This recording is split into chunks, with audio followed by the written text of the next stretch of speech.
Salut, je voulais te partager une analogie que tu vis sûrement actuellement, où tu passes énormément de temps à chercher les idées, à les tourner, à les monter, et tu prends beaucoup de temps de ta vie pour ça, et tu as peu de résultats, tu fais peut-être 500 vues, etc.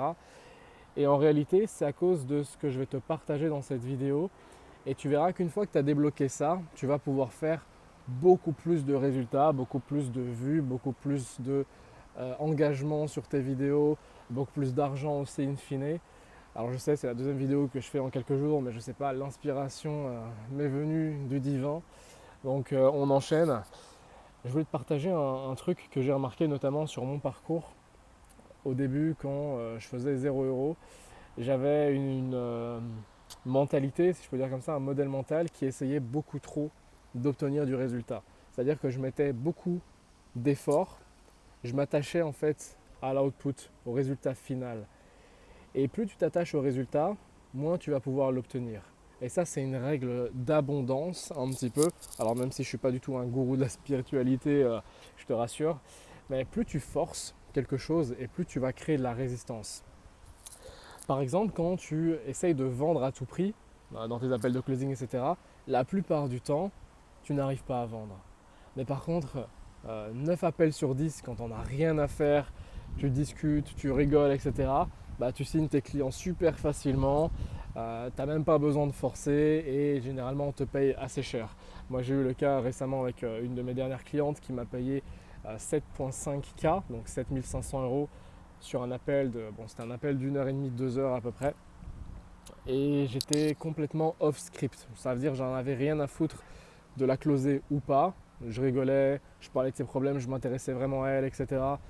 Et je lui disais les choses cash, tu vois, je prenais pas de pincettes. Vraiment, j'en avais rien à foutre parce que j'étais dans l'abondance, j'avais déjà assez de ventes, etc. Donc mon mindset avait un peu changé, je n'étais pas forcé d'avoir une cliente supplémentaire et ça dépendait pas forcément de ma situation, j'allais pas ne plus manger après ça. Euh, je sais qu'au début, ça peut être un petit peu compliqué à mettre en place, surtout si vous n'êtes pas encore dans cette abondance. Mais c'était vraiment pour te faire comprendre que plus tu vas t'attacher à ce résultat, moins tu vas pouvoir l'obtenir. Et il y a pas mal de choses dont on va discuter dans cette vidéo qui va te permettre de changer ce modèle mental et de pouvoir te détacher de la résultante. Par exemple, quand tu cherches également à faire des vues, t'en fais pas. Et les fois où tu vas poster un truc super rapidement, et comme par hasard, c'est la vidéo qui va exploser. Moi, j'ai eu le cas avec mon meilleur carrousel sur 2 ans. C'était un carrousel où j'avais mis 5 minutes de création, vraiment, et qui avait généré 600 000 impressions. C'est impressionnant pour un carrousel, alors qu'il y a des carousels où j'ai mis 1 heure de création dessus et ça m'a rapporté peut-être 2000 vues, 5000 vues, 10 000 vues, alors que j'avais bossé dessus, j'avais fait les meilleurs designs, le meilleur texte, j'avais apporté énormément de valeur, etc., etc. Je me suis dit que ça allait être incroyable. Résultat, tout le monde n'en avait rien à foutre. Alors que le carrousel où j'ai mis 5 minutes, j'avais pris les visuels que j'avais déjà fait la veille, je ne les avais même pas changés, etc. J'avais simplement mis de la valeur rapide comme ça et ça a explosé. Donc des fois, simplement faire les choses sans résistance, en laissant le flow naturel de ta pensée, des choses, etc., va emmener le plus de résultats. C'est pour ça que je te fais aussi ces vidéos un petit peu brutes, etc., parce que je laisse simplement le flow de mon cerveau te partager de la valeur. Et tu vas peut-être en retirer de la valeur ou pas, voilà, ça va dépendre, j'espère que oui, mais ça va être un peu l'objectif. Et c'est un peu le même principe quand tu t'investis en crypto, tu vois, et que tu regardes ton portefeuille crypto chaque 5 minutes, ok, généralement tu commences à prendre les mauvaises décisions. Je parle en connaissance de cause. Tu as envie de retirer le truc, tu vois le truc qui descend, etc. Tu as envie de vite le retirer. Alors que quand on n'a rien à faire, tu laisses ton portefeuille même 7 mois d'affilée comme ça, tu reviens et tu vois qu'il a fait un x7. Tu es en mode ok, top, je suis riche. Voilà. Un deuxième point que je voulais aborder avec toi, c'est que tu joues souvent au mauvais jeu. Donc beaucoup pensent que travailler plus, c'est gagner plus. Alors, techniquement, en réalité, tes actions sont un peu le fruit, tu vois.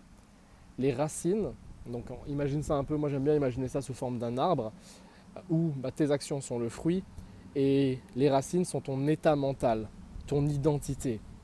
Si tu changes seulement les fruits sans nourrir les racines, rien ne va changer durablement. Les actions en fait ne sont qu'une conséquence. Une conséquence de qui tu es, ton identité, des bases que tu as établies.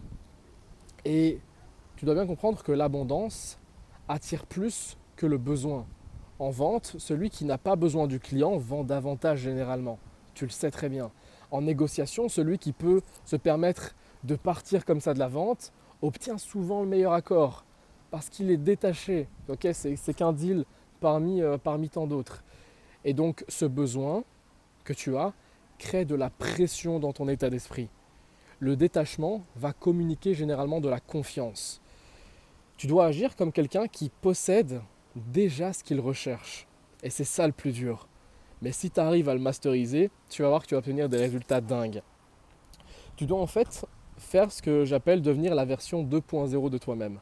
Donc la question que moi je me pose plusieurs fois par jour, c'est que ferait la version de moi qui a déjà atteint cet objectif-là?